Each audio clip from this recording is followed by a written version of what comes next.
Are you feeling the pressure for tonight because our king and queen are going to watch your film tonight? Are you going to be there? Yes, I'm going to be there. Yeah, we're going to be introduced. Am I feeling pressure?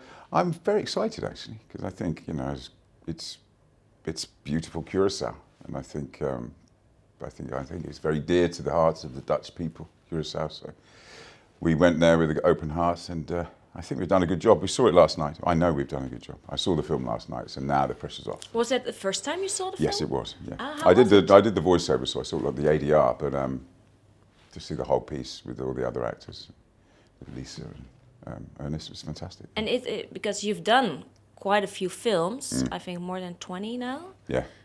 How is it every time you see it with an audience? You always care.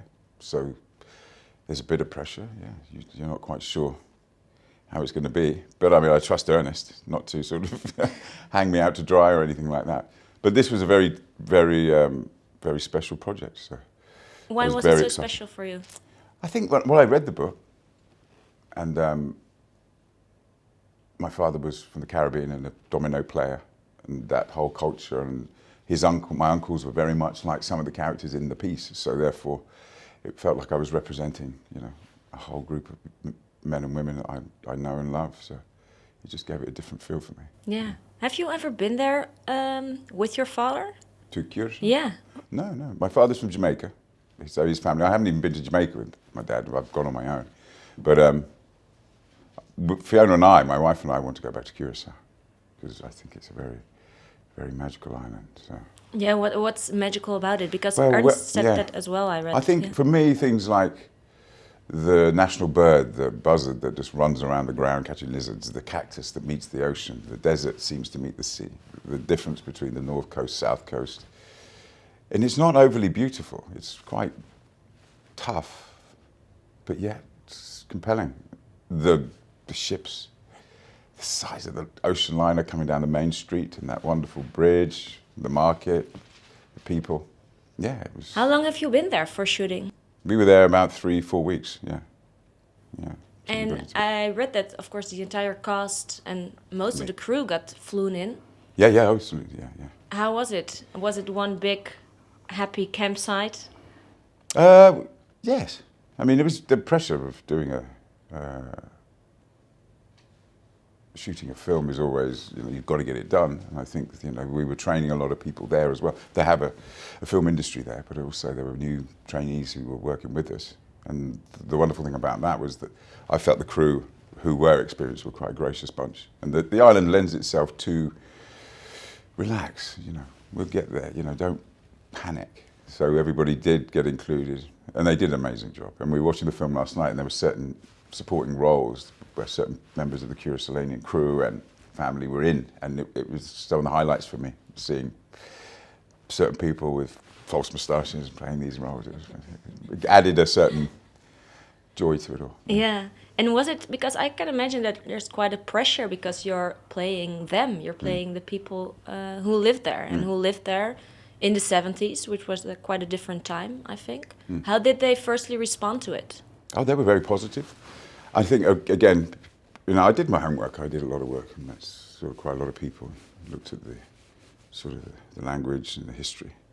And it's an extraordinary history, I think, from the whole of the Caribbean and the South Americas because of its natural port and the fact that it was a slave centre.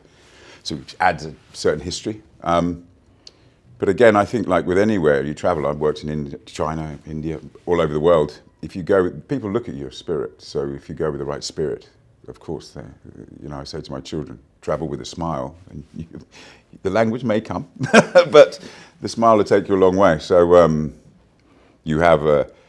they could tell we'd come to do good, and they were really, really supportive.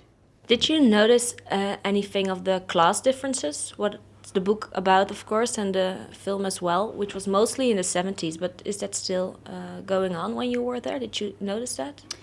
What can I say? I mean, you could see poverty. But again, within the book, you could feel very much it's a choice of how, I come from a tough background myself, and it's a choice of life, the way in which you approach your life.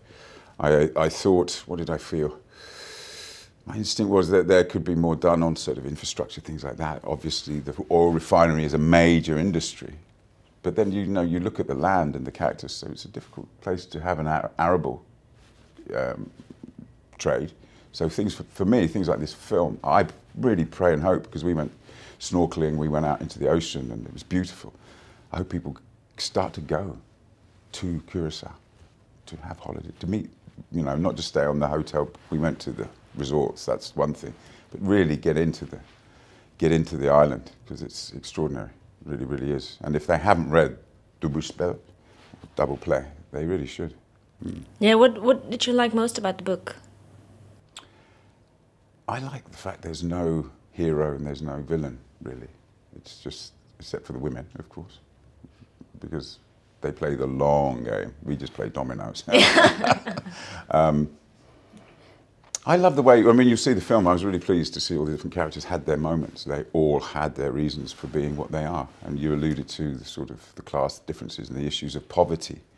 And poverty is the key to family survival. And people don't realise that. I think that, finances put more couples under pressure than anything else and break families. So we need to be mindful of that.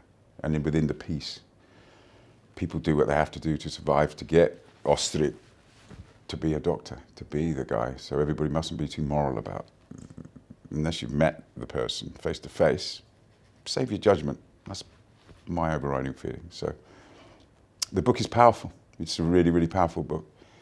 I think it should be global. People should read it, and they will understand more about those cultures. So. Yeah, I think the film succeeds in this very well. That you tend to be judgmental, but then if the film continues, you think, okay, I get it. Thank you. No, I understand that people. That's good. Yeah, because you do really start to go down that road. You hate men. You start hating men, but then you start to understand this. Yeah. And I think sometimes we hate ourselves. I think that's the other thing within it. You can almost feel that we're all sort of slightly damaged and traumatized by it. And I think that's a really interesting thing for me. I think because I work in other areas with young people, and people don't really think about things like post-traumatic stress disorder. What the hell is that? It's what happens to soldiers. It happens to children. It happens to women. It happens to men who've encountered violence. So our world has flaws in it. So we mustn't be so quick to judge, because people have healings to do. And to allow that to happen, we have to allow the space for people to be and make mistakes. When did you realize this for yourself? Well, I'm always working on myself. I mean, as an actor, that's one of the joys of our job, is we always have to be looking at psychology, things that are happening, new things that are happening. And because of the wars that we've been in for the last 10, 15, 20 years, that's been coming up a lot.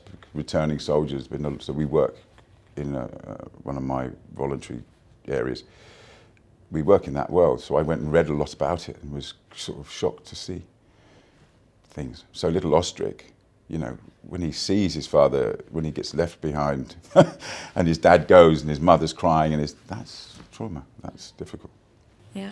Is there, because you do a lot of different things in your life, you're an actor, but you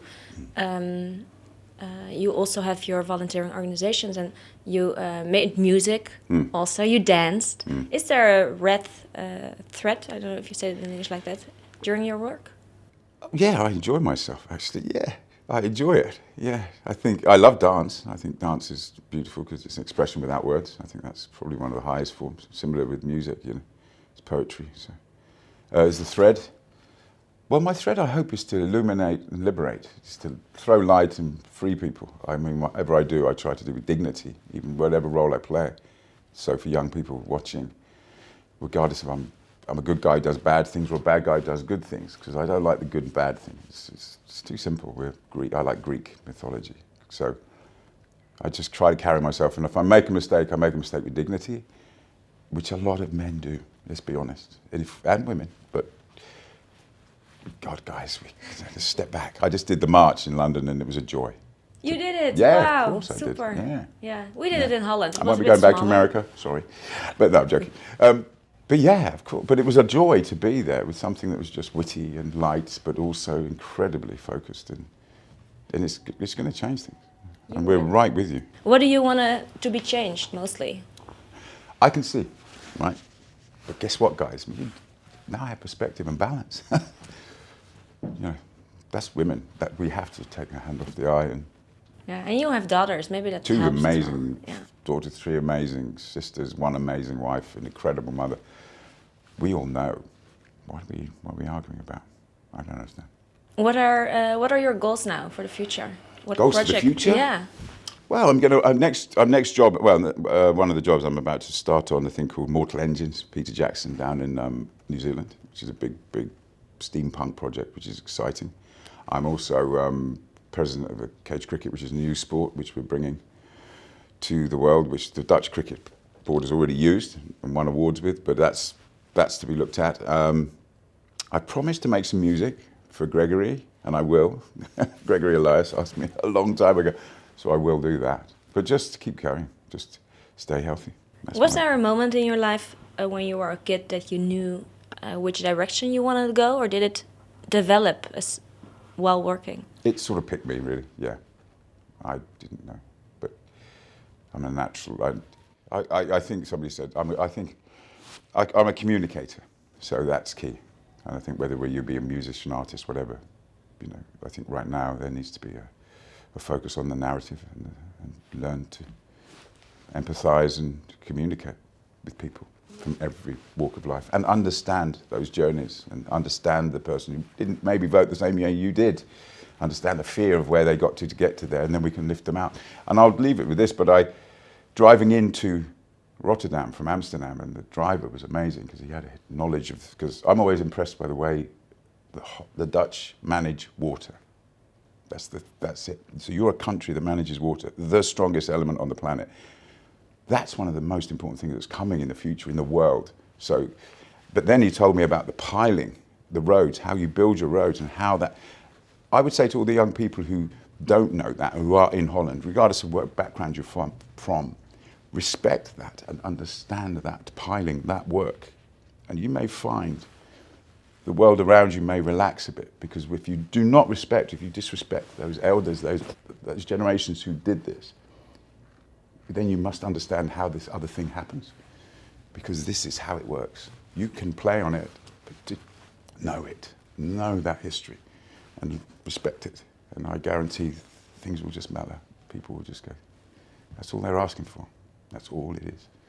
Don't just come and play on it and think it doesn't mean anything. This has been built on unstable ground. You have to know that. I think that's the best advice you can give to anybody in the world, just to know where you're from. Know the rocks, know the earth. Everybody's talking about it. Know it, the geology. And then you will understand how the foundations were built and who built them. And with that nod and that acceptance, people will calm, I promise you. We would have a different world now, I think, if everybody would feel that. That's it. That's what it is. Thank you. That's all you have to say. Thank you so much. You're welcome. For your time and your advice to all of us.